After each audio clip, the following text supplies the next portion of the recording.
Good evening to everyone. We were just listening to a beautiful Ladino song called Moshe Came Out of Egypt, and which tells the story of the Exodus in song. It's very beautiful. It was sung by Daphne Maror and her group. So we are here to explore some of the symbols of the Seder plate in particular, and these elements which for which we extract a lot of meaning and which open questions and discussions in our Seder tables. And we're doing this year in a very difficult and challenging time when we think about freedom and democracy and danger, in danger. We ask ourselves, what is liberation? What is freedom? When we seem to be taking steps back rather than forward, and both here and in Israel and in other parts of the world, with anti-Semitism on the rise, with anti-Semitism being used now in order to curtail free speech. So very complicated times, and we're going to sit at the Seder table in about 10 days. And I'm sure we will be dealing with these questions. And often, as we all know, the Haggadah and the symbols at the table are really a good way to relate, to look at our history, to look at our past, to look at our spiritual heritage and the wealth of our tradition, and give us a sense of what are the right questions to ask, what are some answers we might be able to produce in community together around the table, in family and friends, and chart our way forward. So we have put together some sources for us to look at as we explore the 5 elements on the Pesach plate, on the tray, which the ke'ara, the karpas, the maror, the egg, the zroa, the shank bone, and the haroset. And we're going to explore them not particularly in that order, but those are the 5 elements. Some Seder plates add the chazeret, which is some sort of lettuce type of vegetable. It's believed that the maror once upon a time was actually lettuce, because the middle part of the lettuce, the white part, is sort of a little bitter, but now we use things that are much more bitter. So bitterer, would that be the word? Okay. So we're going to start by examining some potential meanings of karpas. And I think that we're all familiar when we get to the karpas, which is really very much at the beginning of the Seder. Kadesh urchatz karpas. So it's really very much at the beginning of the Seder. We're all familiar with the meaning of karpas as a symbol of renewal, of the spring, a green vegetable which anticipates the unfolding of the spring, which Pesach is, of course, the celebration also not only of our liberation, but also of the spring. And karpas, for most of us, symbolizes that hope of renewal and rebirth. The renewal that we see now outside of my window, the trees are already have flowers, and soon they will have leaves, and we are experiencing the blossoming of nature around us at this time. However, there's another meaning. Just to say, please. I mean, it's a simple thing to say, but another name for Pesach is called Chag HaAviv. So it's the the holiday of the springtime, which, so just important to note that. Absolutely. So I'll start us with karpas, and then Felicia and Becca will take it from there, just to explain some of the sources we have here before us. So if you can, I can, yes. So so we find this word karpas appears. Karpas means in Arabic and in Hebrew, it means celery. It actually means a green vegetable like celery. But in the book of Esther, the word karpas appears in the first chapter, and it's describing what the palace of the king of Ahasuerus looks like. And they're talking about the fact that there are chur karpas utchelet.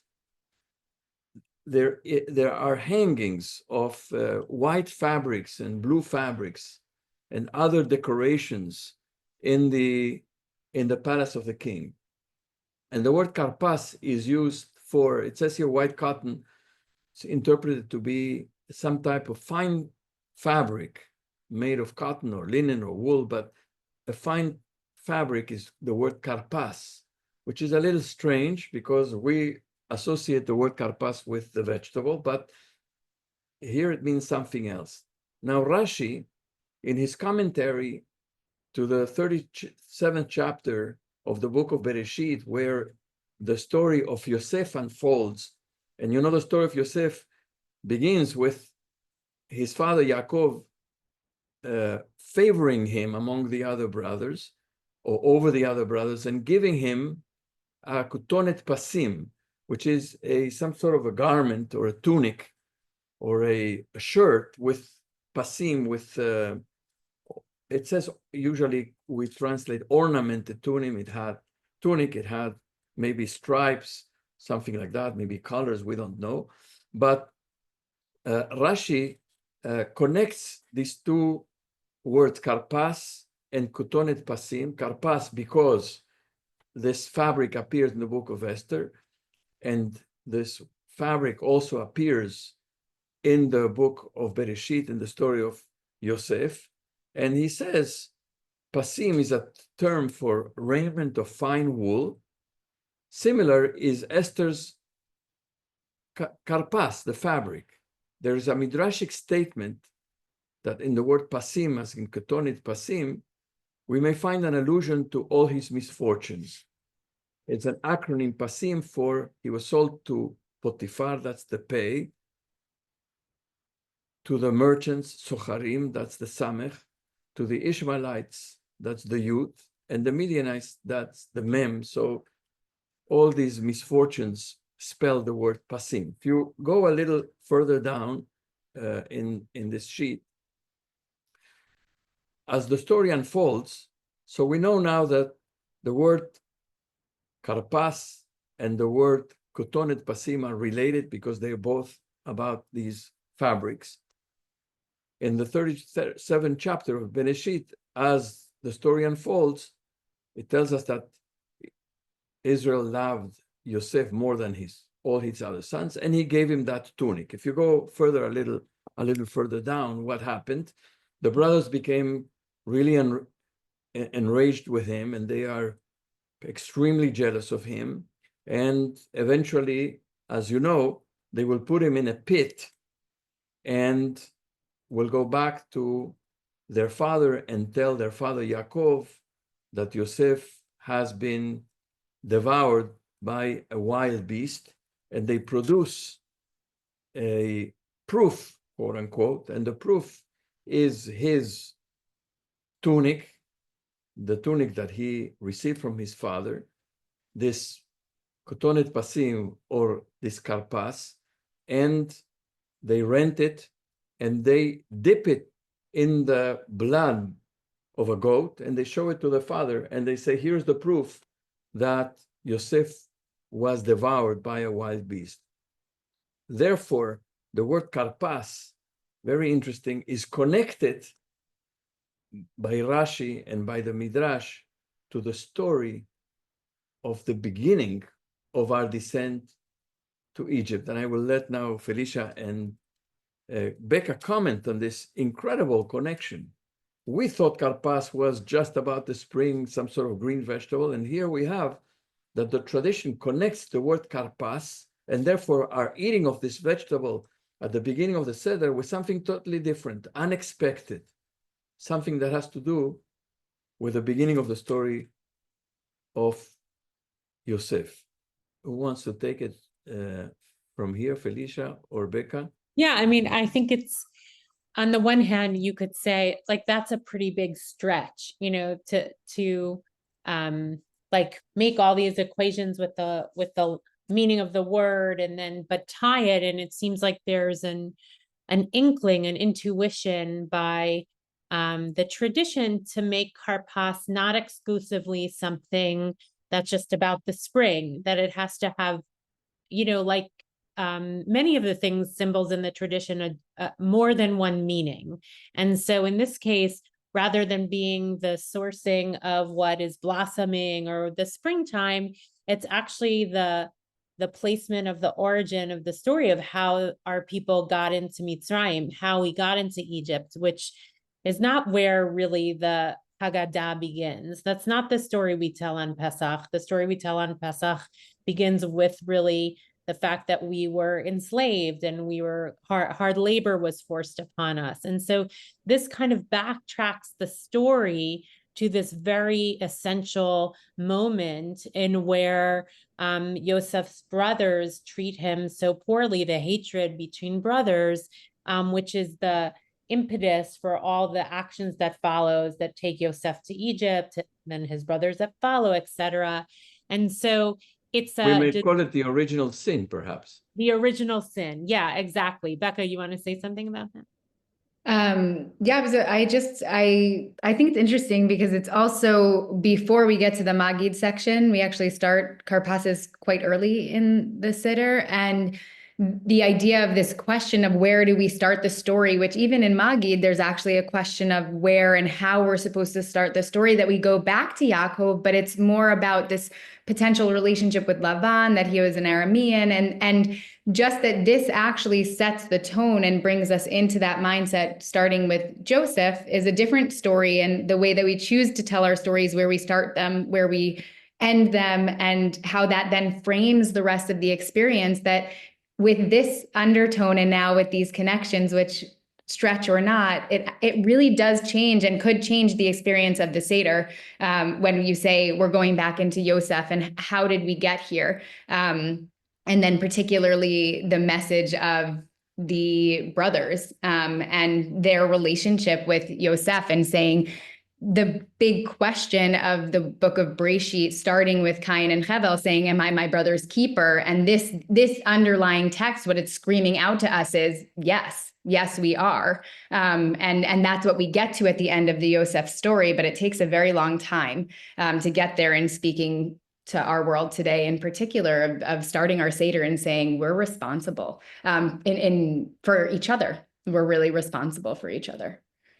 It also, I mean, not just that we're responsible for each other, but in some way, I think, right, by locating the origin of the story in this moment, also it means we bear responsibility for our, I don't want to do a blame the victim scenario, but it does raise the question of how did we get here, in the sense, and not to just put all the responsibility on Paro, but to say, actually, part of the descent, which is all about Yosef's, Yaakov, are all about descending, and the Jewish people, the Israelites' descent began in this moment. And so, and I think in our time, that's a really big question to say, like, what's the origin of how we got to where we are? Like, where do we begin telling the story of kind of where we are today in America, where things are in Israel? And many people begin the story in different places, which then puts the responsibility or the critique or the victimhood in lots of different places. And Pesach is all about telling the story, and by telling the story differently, it opens up different meanings. I just want to point out that the tradition itself, the Midrash itself, makes the connection between the sale of Yosef and slavery. The tradition itself attributes our slavery, the slavery of our people in Mitzrayim, to the hatred of the brother toward him and their selling him, their callousness of putting him in a pit and then selling him as a slave. The tradition itself makes that connection. It's not something that we are sort of inventing now. Right. I just want to point out that. I mean, the other thing that is striking to me is to think that when we are now next week going to sit at the Seder and we are dipping the karpas in the salt water, actually the image that this I think invites is a very, very tragic image, is the dipping. As we're doing that, we're imagining that we are Yosef's brothers dipping the tunic in the blood in order to lie to our father, to Yaakov, about this terrible act. I mean, trying to cover up this action, which I mean, is very striking. It's a very striking image. It's also particularly striking because we often speak of the salt water that we dip in as the tears. Right. And so the relationship is like, what are we crying? What are we really crying about? Is this callousness and this hatred of these brothers one to another, not only the hardships of what it was to be in Mitzrayim. Right. And I was also thinking in just the act of dipping and the lying piece of it, some of underlying here is also the truth and the importance of truth and holding that as such a core value as we go through these texts and kind of adding layers to the karpas. Shall we move on? Sure. Who wants to take haroset? Want to go for it, Becca? Great. Yes. Hi, everyone. So we're going to move on to our haroset. And we just enjoy, it's always fun and pretty rare in the rabbinic tradition. Not never, but rarely do we get recipes in our rabbinic texts. And so the Rambam in his Mishnah and Pesachim, when he's commenting on it, starts to talk about haroset. So haroset is a mixture which has acidity in it and something similar to straw. And haroset, remember, for us, there are different traditions of how it's made. This is the part that is the apples, or maybe some people make it with apples and wine and some nuts of some sort, or if you're from different traditions, you might use dates or paste, but many different ones. But the Rambam is going to give us his. So he says, which has acidity in it and something similar to straw. And this is memory of the mortar when we were making the bricks and laying them and pushing them together. And we make it like this: soak the figs and the dates and cook them and pound them until they are wet, and knead them with spikenard and hyssop or something similar without grinding them. And then he goes on to say, Rabbi Eliezer said that the haroset is a mitzvah, and in his opinion, one should need to say a bracha, a blessing, who has commanded us about eating haroset, that we should bless God by eating the haroset, and that is not the halacha. So the Rambam gives us both halacha and a little bit of a cooking show. Roly, when we were looking at this, said, you could just put this on Instagram. This would be a great post. You get a little bit of everything in here. But it does start to get at different aspects of what he is looking at and different understandings of what the haroset actually is. So here we have the acidity that isn't something that I often think of it as the sweetness, but that there's something actually a little chamutz or sour that's in there. And then also having the straw, and you have the mortar. So we're getting this image of the slavery and the bricks and making them into the really backbreaking work that we were doing when we were slaves. And then you get the halacha of just asking, is it actually a commandment? Is it a mitzvah that we have to do in order to eat the haroset? Like there are many other pieces of eating matzah, the Pesach, the Maror, all of those are seen as mitzvot, but the haroset, it looks like there's a machloket here. There's a disagreement on how does it actually play out in our tradition. So we also then wanted to bring, I just want to point out that I tried to find spikenard at Fairway and I couldn't find any, and neither on Fresh Direct. So if anybody knows where we can find spikenard to make the Rambam's recipe, I would appreciate being told where to find it. I have to admit, I'd have to look it up. I'm like, I don't even know. We'll have to find out. So I have it. Should I give it to you? Sarah's got some. Amazing. So we're going to continue with a little bit of the Talmud Bavli, which is part of the rabbinic tradition, a little bit later than the Mishnah, but earlier than the Rambam. And we're going to hear a little bit more about this haroset and what it's all about, or different ideas of what it is, because in our tradition, as we all know, there is never one opinion, which we love. So one must submerge it in the haroset. Just a reminder that we're looking at a text that we pulled from translation. The parts that are in bold are a more direct translation, and the pieces that are not in bold are the Steinsaltz, making it so that it's a little bit easier to understand, because it's not always so easy to understand the Gemara. Even with this, it might not be, but hopefully that's what we're here for. But just a reminder of how this text is working and that it's a translation. One must submerge it in the haroset due to the kappa in the lettuce. We're going to see what this kappa is, but you'll stay with us. Actually, I will say to you, according to the halacha, one need not submerge the lettuce in haroset, and the kappa dies from the smell of the haroset.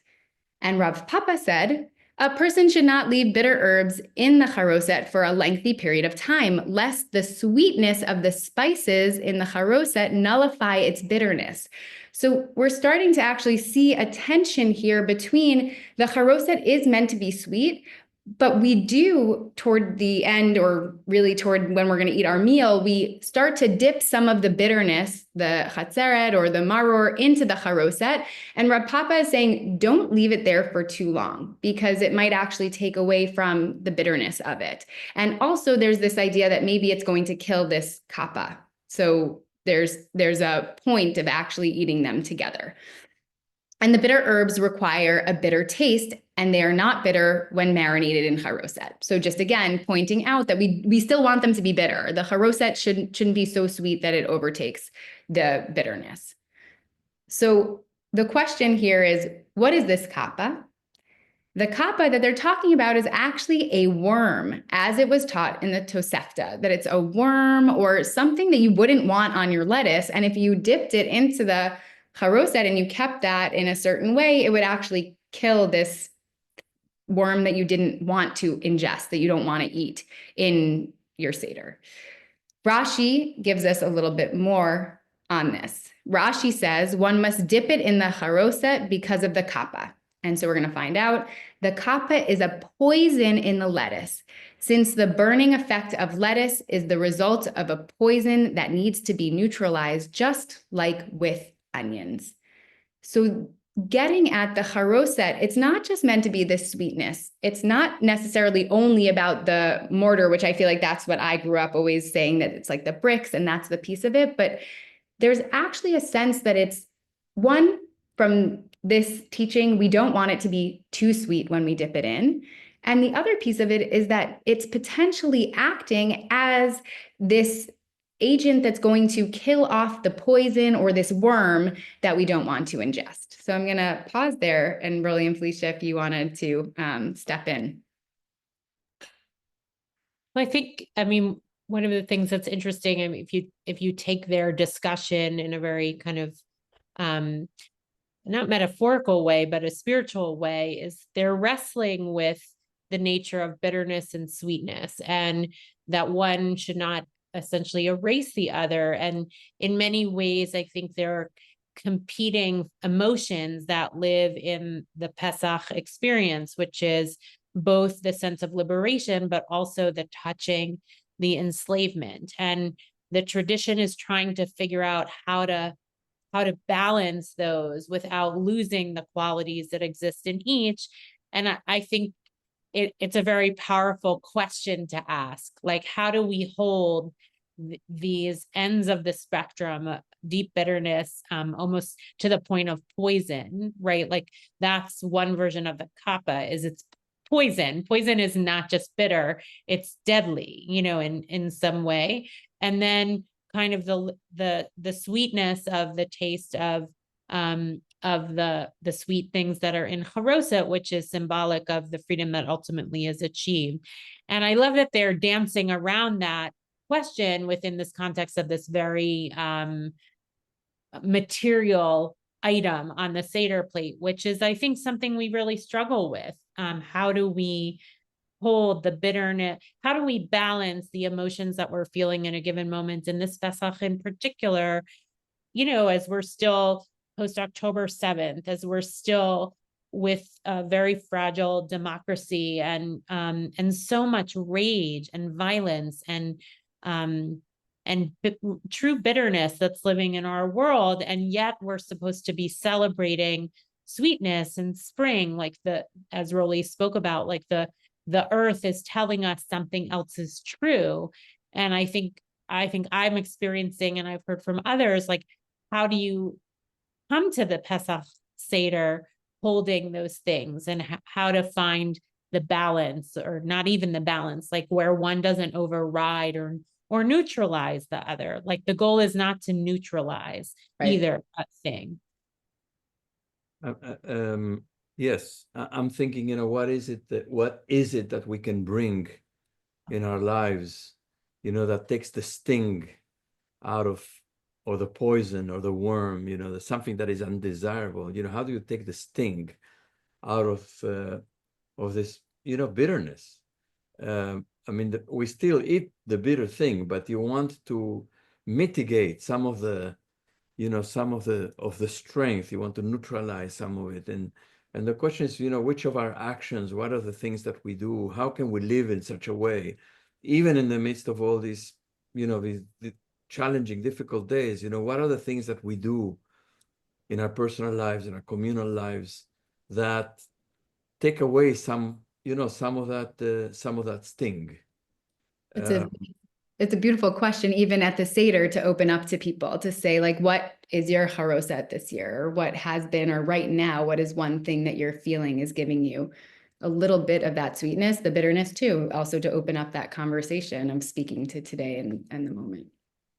I think also, you know, Pesach is the reason why we have the leap year, right? Is because Pesach always has to fall in the springtime. It's, you know, it's what anchors the calendar, because it has to always fall in the spring, which I hadn't really thought of it in this way, which is like, no matter what's happening in the world, there's always kind of an anchor in the spring regardless. And so in some way, there's a sense that one kind of constancy is amidst such bitterness, is that the earth is telling us that there is some other story here, and it, you know, it can't happen at a different time of year. It's not like Ramadan, which moves around the calendar, right? In the Muslim tradition, I think there's something about how can we anchor ourselves in a companion story, to and also, I mean, just to say, we were having a meeting last night with the task force that's working on the delegation of Israelis that will come in May, and someone said, you know, that obviously there terrible horrors happened October 7th, and there's also been a certain reawakening that's happened, and so there is certainly a story of doom and gloom to tell, and it is very painful, and it continues to be incredibly painful, and the war is awful, and the death is awful, and also there are some signs of life that have emerged also at the same time. And so how do we hold that, and how do we also be willing to see it because sometimes if you only live in the bitterness, you refuse to see other things.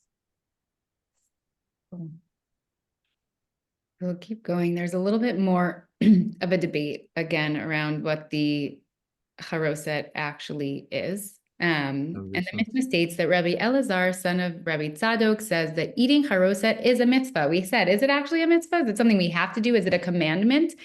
And the Gemara asks, what is the nature of this mitzvah? The Gemara answers, Rabbi Levi says, it is in remembrance of the apple What apple are we talking about?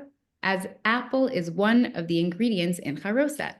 The verse states, "Who is this who comes up from the wilderness, reclining upon her beloved? Under the apple tree, I awakened you." And this is from Shira Shirim 8:5, which is an allusion to the Jewish people leaving Egypt, which we're going to see in a text. But if you remember, we had a conversation for those who are with us for Shabbat Shirah.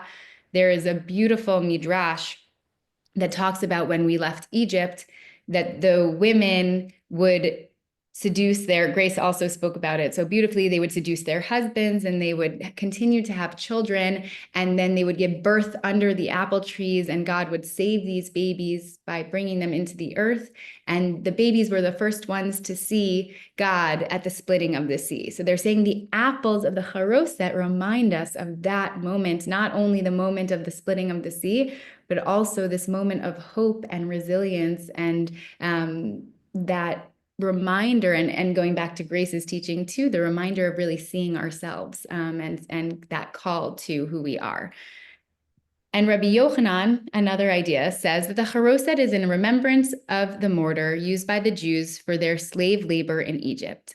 So again, we see the mortar. Abaye said, therefore, to fulfill both opinions, one must prepare it tart and one must prepare it thick. One must prepare it tart in remembrance of the apple from Yetziat Mitzrayim, or these women having their babies, and one must prepare it thick in remembrance of the mortar. It was taught in a Braita in another place of an earlier text in accordance with the opinion of Rabbi Yochanan. The spices used in the haroset are in remembrance of the hay that our forefathers used for building in Egypt. And the haroset itself is in remembrance of the mortar. So again, we go back to this idea of the hay, the bricks, the hard work. Rabbi Elazar, son of Rabbi Tzadok, said, when selling haroset, the small shopkeepers, it's so beautiful, in Jerusalem would say as follows, come and take spices for yourselves for this mitzvah. They would give it out for free. So again, we're seeing a little bit of this tension of the bricks might feel like that's the hard, back-breaking work. It reminds us of the labor, the pain. But then we also have the sweetness and the actual physical sweetness of the taste of it, but also this beautiful image of going back to this midrash of the women and their resilience and their ability to see a future in a time when they could have shut down and said, we have no future. Why would we ever try to continue and have children and do anything else? So once again, I'll pass it over, and we're going to see in some of these other texts, it talks about that midrash, but we'll pause here. I love this this passage here, and I love the fact that the haroset is in remembrance. And we were talking before about the haroset being the sort of the mitigating factor, the neutralizing factor against the poison. And here it's memory. You know, haroset is about memory, and the memory. You know, which memories are the memories that can take away the poison or the bitterness? And you have two memories. One is a happy memory, or a creative memory, the memory of the women giving birth to the children under the apple trees. It's about creativity and so on. And the other one is a difficult, is about the mortar, about our ancestors actually having to make the mortar for building in Egypt. And so how do you use memory, good memories, bad memories, creative memories, hard memories, in order the tart and the thick, in order to neutralize the bitterness? It's, you know, it's a question.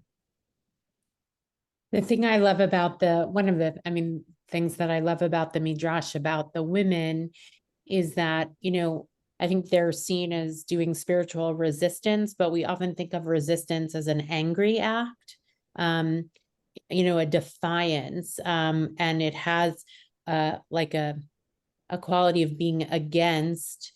But this is, as you said, really a creative act, a loving act, a hopeful act, that is less about being against the Egyptians and more about owning their future and living a life. And so I think sometimes the world we're living in, we feel we're just against something, and we're kind of orienting against the onslaught and pushing back all the time. And it feels like we're just getting such horrible intake all the time. And I think it's a reminder, the haroset is a reminder, if we think about that midrash as a kind of an origin story to the haroset, as like, what actually can we birth? What creativity, what imagination can we take upon ourselves, not to be against something, but to choose something different, and to not only be in relationship with the bitterness, but actually to choose a path that is not only defined by the bitterness, which is, I think, one of the things that the women do in that midrash. What I love about these symbols is that they actually unleash this historic this collective memory of ours, of these stories, of these legends. Whether we're talking about karpas and the dipping of the tunic of the shirt of Yosef in the blood, or whether we're talking about these stories here that just eating or tasting or looking at these symbols actually is meant to actually trigger those collective memories and going back in our national memory. I mean, it's just amazing. I think it's also something powerful about that, which is, and I think we do this sometimes in our lives, which is to say, like, the things that came before us actually set us up for this moment. And, right. You know, I don't think of myself as like a divine providence person in terms of the specifics of a person's like life, that God is planning things out. At the same time, part of being what I think the rabbis do in these connection is they're actually trying to create a storyline that gives purposefulness and stepping stones along the way. And I think we do that too. Like, I feel like that after a certain number of years, we can look back on things in different ways to understand where our source of strength came from, or, and call upon those memories also to guide us moving forward. And so what the rabbis do in that way of making all those connections and awakening those memories is to help create a purposefulness about bringing them forward in a way that gives us a reminder about what's possible and what different moments of our lives serve for the future. I think there's also the weaving and the invitation for our lives to be in conversation and to be a part of that. Like you said, Roly, in such a beautiful way, this kind of collective memory that it goes back into our shared history, which the Seder is all about.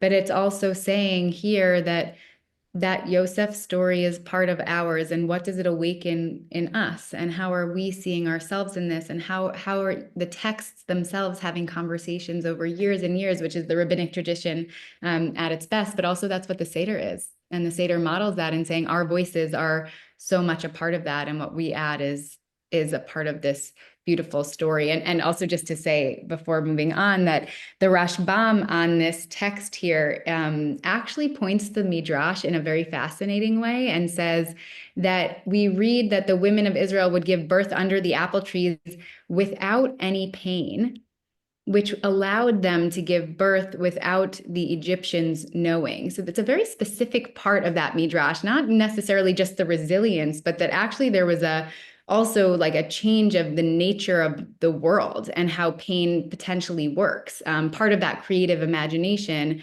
but that there's also taking us out of reality in some senses, which I think is an act of also some of the resilience, but also part of the magic of the rabbinic imagination. And what they also tell us to do is to be playful, and that in a world that can be heavy and hard, playfulness it's important. It's actually a way that we move forward.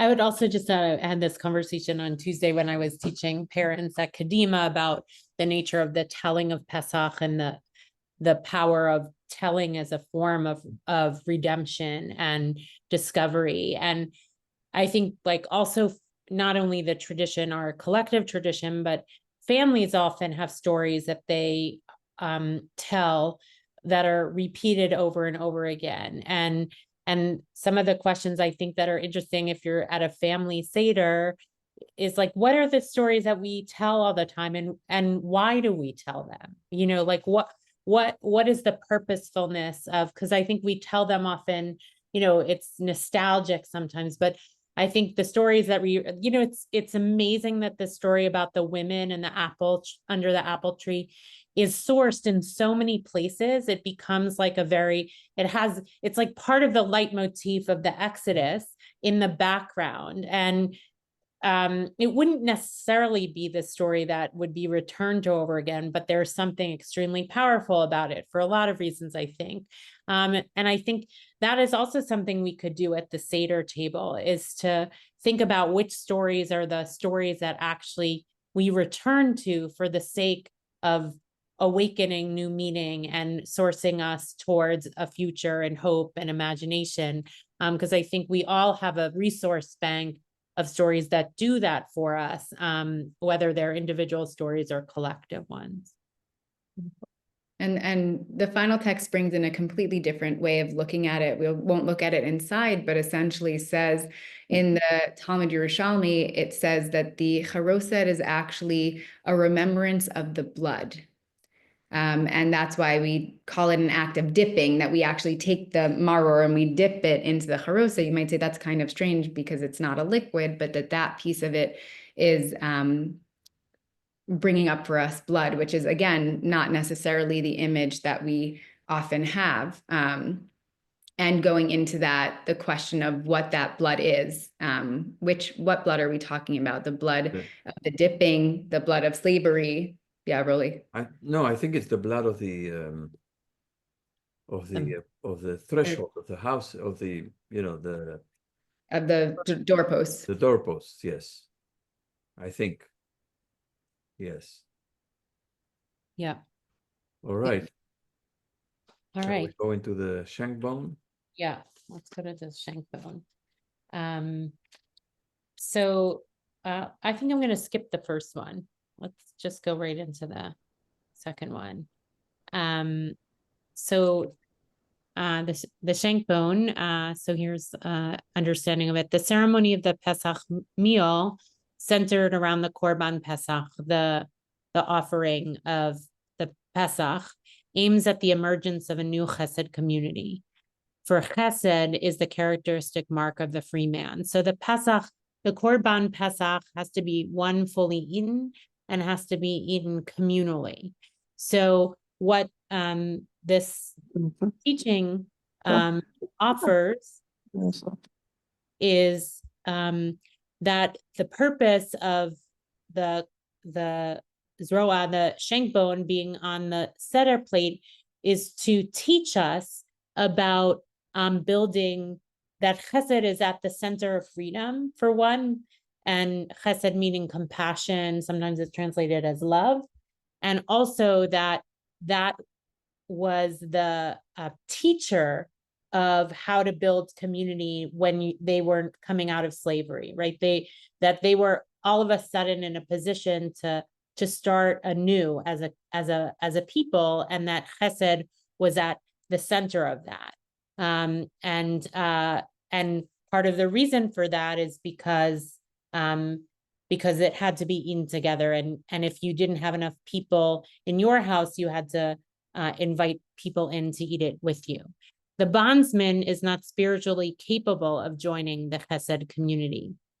He is too much concerned with himself, too insecure, too fearful regarding the morrow, too humiliated to think of someone else, too frightened, and too meek, which is a very powerful statement, right? That when we're enslaved, and I think there are many versions of what that means, right? When we're in a space, you could also think of someone who is enslaved as someone who is living in a place fully of scarcity, of feeling not in control, of being so limited, and that orientation goes against the ability to participate in being in a generous space feeling in a place of abundance.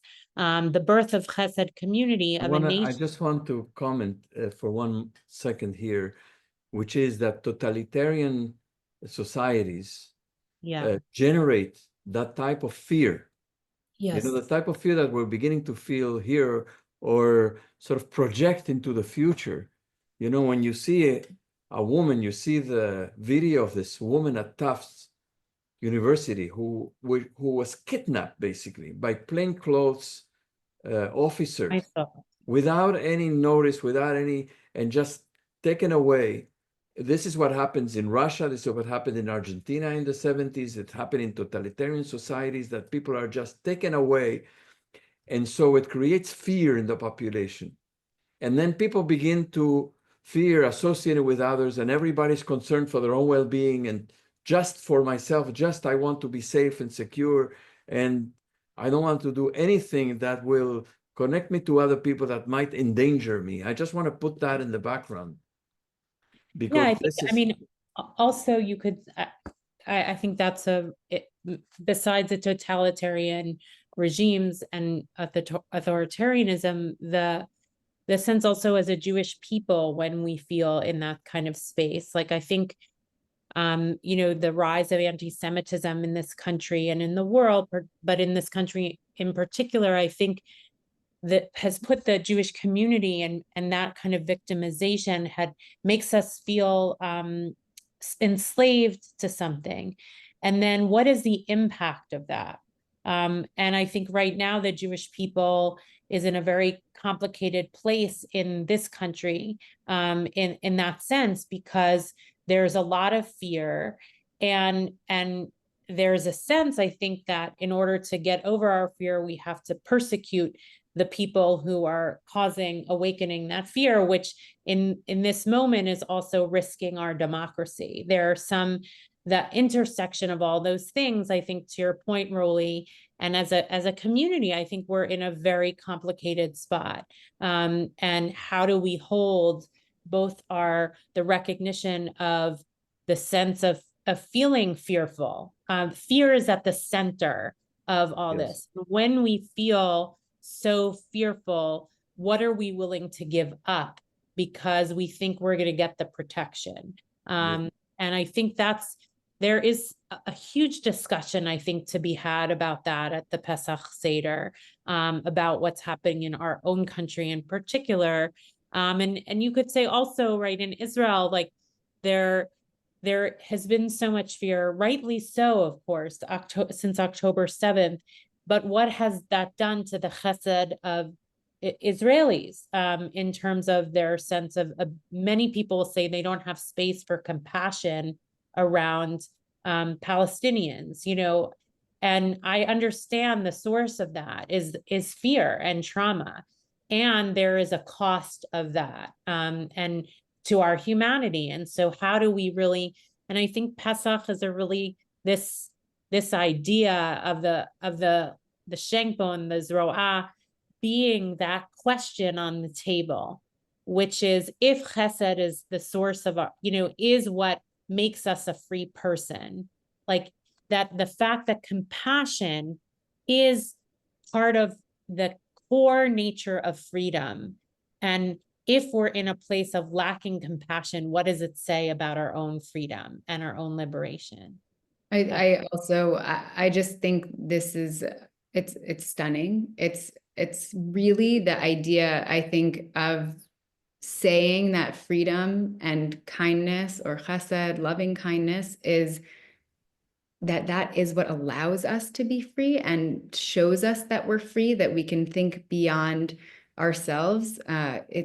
It's really a reminder, I think, also in a world where sometimes it's like, well, no one else is acting right, I shouldn't act right, that's actually enslaving us. It keeps and holds us down, as you were saying. I was thinking also a lot about us as a people right now, and how fear will take away that freedom. But we don't even realize the ways in which we're stuck. And also the reminder of, as you were saying, Felicia, before, with the women who were willing to have these babies, and that acts of resiliency can also be kindness, that's freedom, and that allows us to be free and to allow others to be free.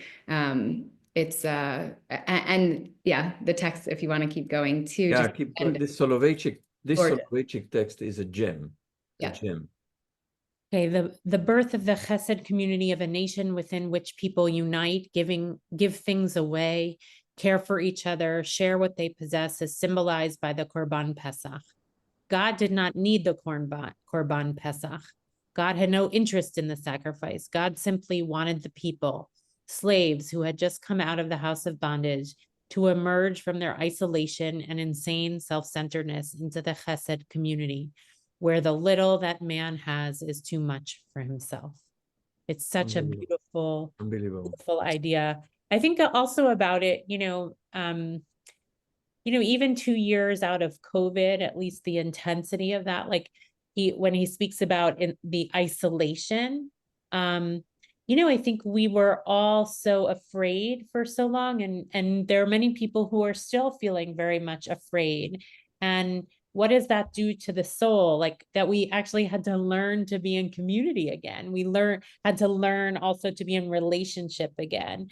And I love the idea that and the truth is, right on the second night of Pesach, when we begin the counting of the Omer, we begin with Chesed. Chesed is the attribute that starts the counting of the Omer. The first week of the Omer is attributed to the notion of Chesed, of love.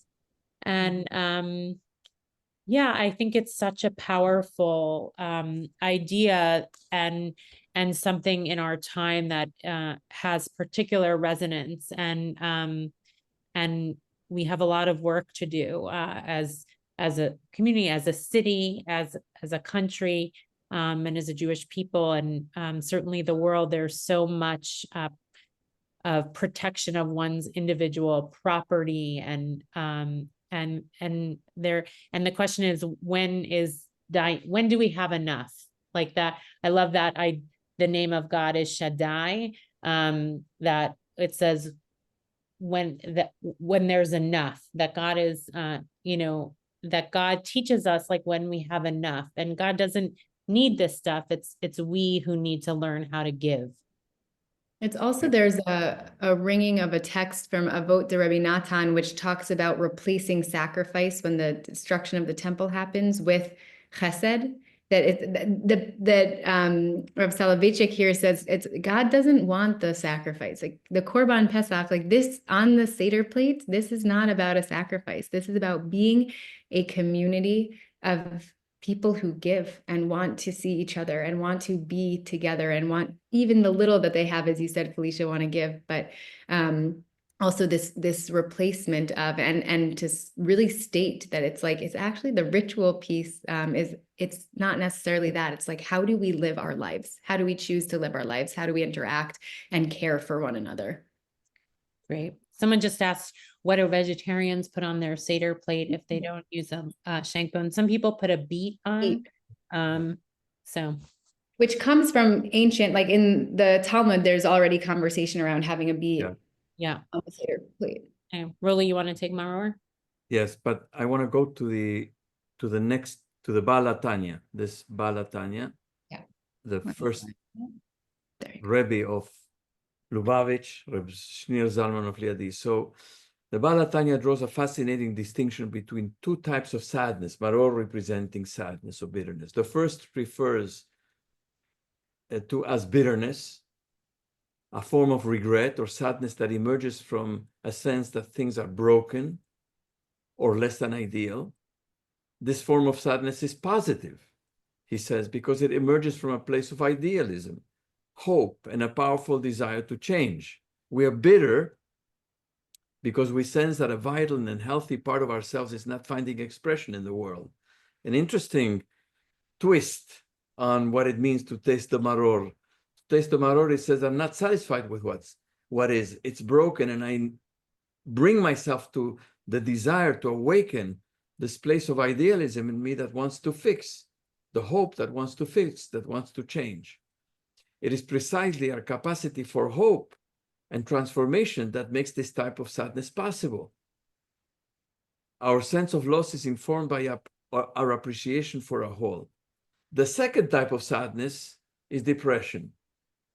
This type of sadness closes our hearts with despair, numbs our feelings, and blocks out all joy. From this perspective, perhaps we eat maror to explore how to move from a sadness that holds us back to a sadness that can lead us to growth and change. When dealing with hard things, I often find I am choosing between allowing sadness to dominate my mood or trying to ignore it and put it aside altogether. This is somebody who's commenting on the teaching of the Rebbe of the Baal HaTanya. The narrative of the Seder refuses this false dichotomy. We do not deny the difficulties and pain, but maybe we can put it into a wider context that includes joy and gratitude. We make room for sadness, but we do not let it take over. We eat the maror with a matzah. I find this really beautiful. Maybe we can tag on the next comment of yes, Reshayahu Horowitz, the Shnei Luchot HaBrit. In a drasha about Pesach, he says that commenting on the Talmudic requirement to chew the maror, as opposed to just swallowing it, he writes that our teeth represents 32 levels of wisdom, and that by chewing the maror with our teeth, we sweeten it, as opposed to denying difficulty or sadness, we must engage it and reflect upon it. So it's a really, these two teachings are really beautiful twist on the maror as an opportunity, not as just dwelling in the bitterness, but as an opportunity to transform the bitterness, to come out of the sadness, to come out of the brokenness by bringing ourselves to process it, in a sense, to metabolize it, to work through it, and to engage our sense of hope, our sense of idealism, to bring it to bear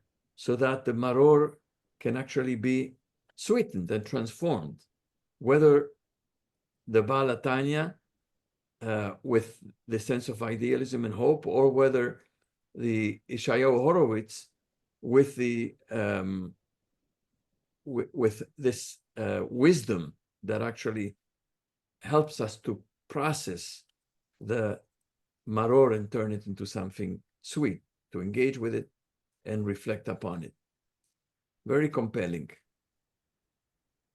Yeah, I want to say also, just because I feel like it needs to be said, also with studying Nachman too, around when depression comes up.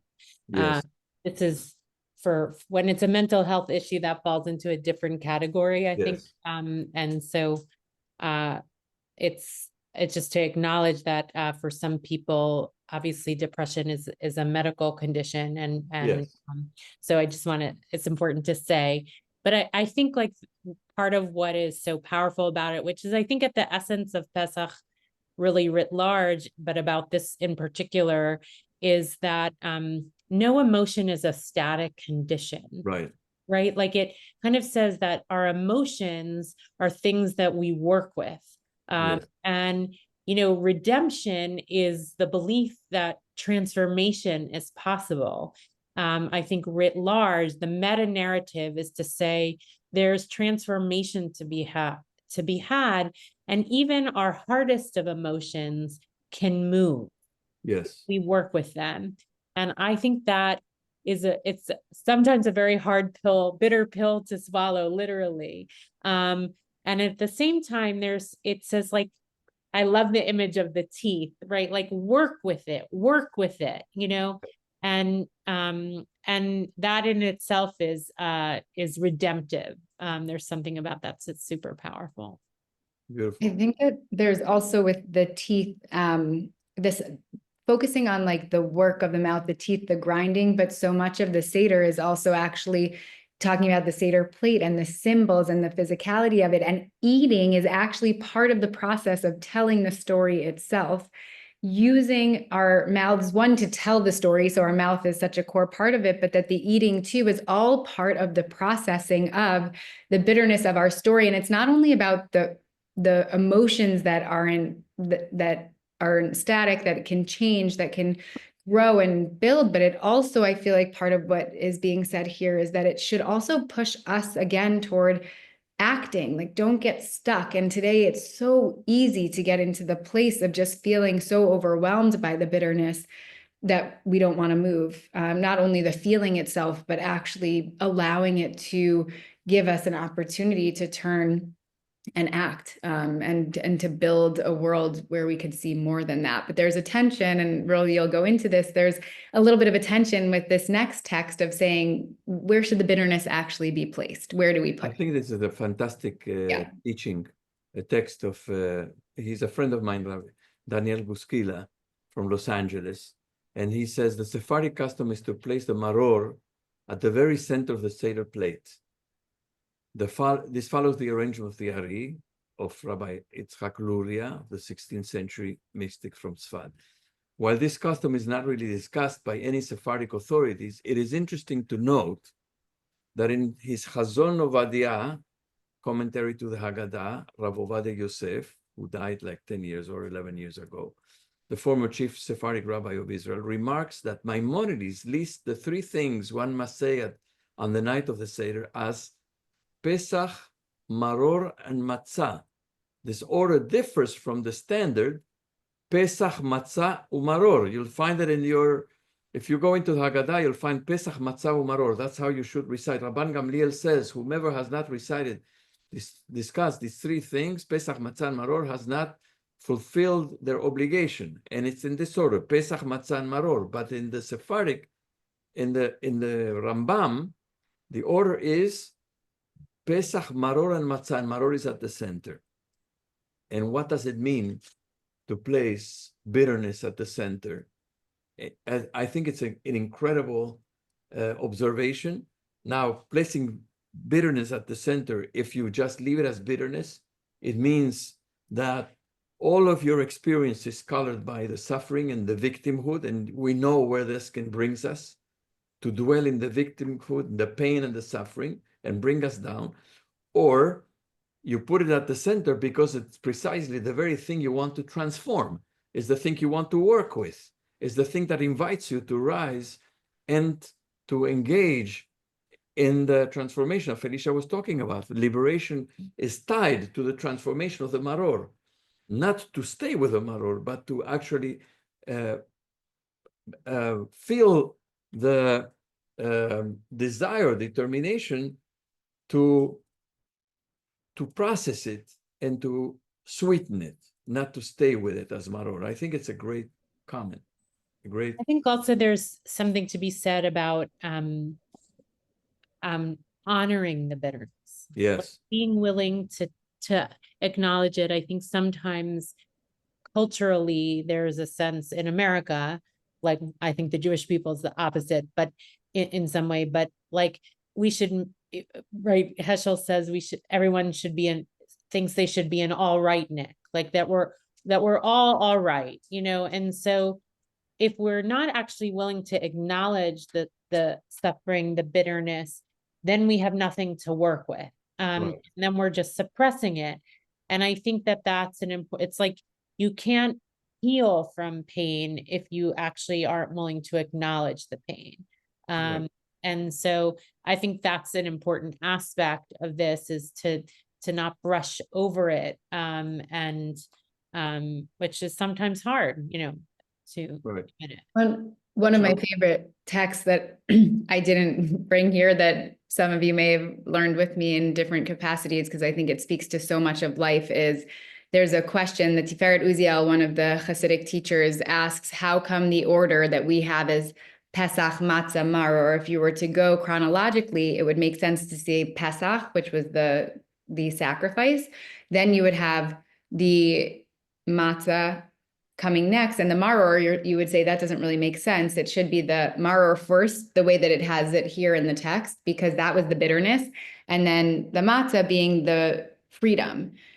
But this teacher says that actually it's freedom that can allow us to experience the bitterness and actually feel it. When you're in the midst of such backbreaking work, when everything feels so heavy, you can't actually understand or taste or feel how horrible it is.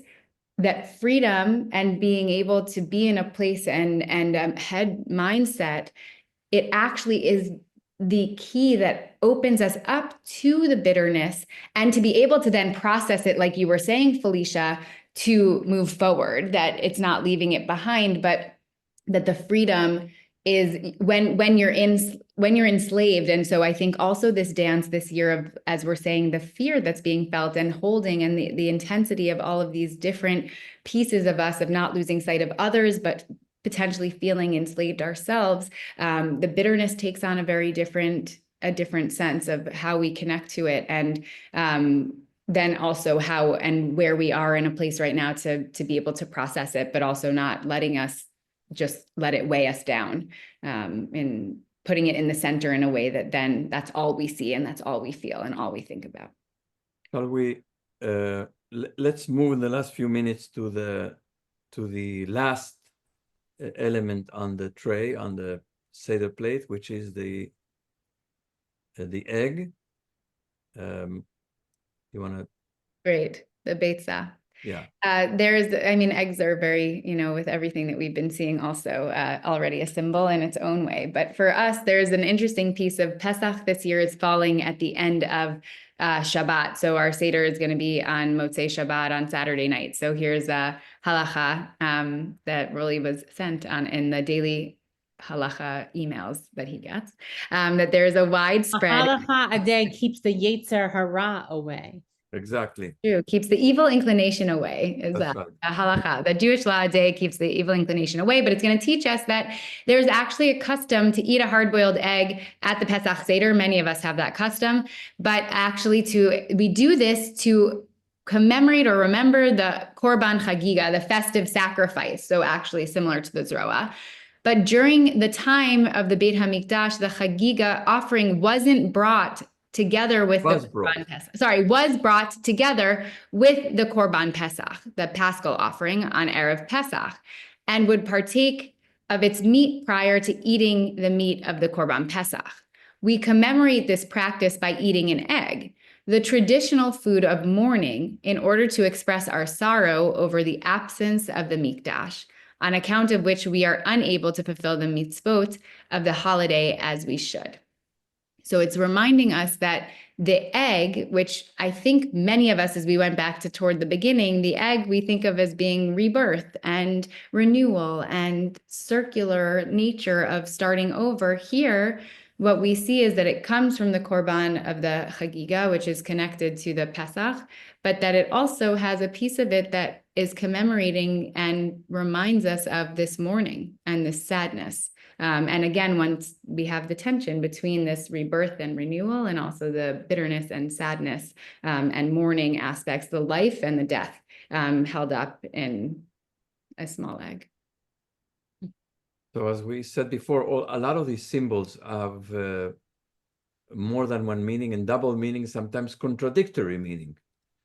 Right, David Guberman put in the chat, isn't matzah both the bread of our affliction and the bread of liberation?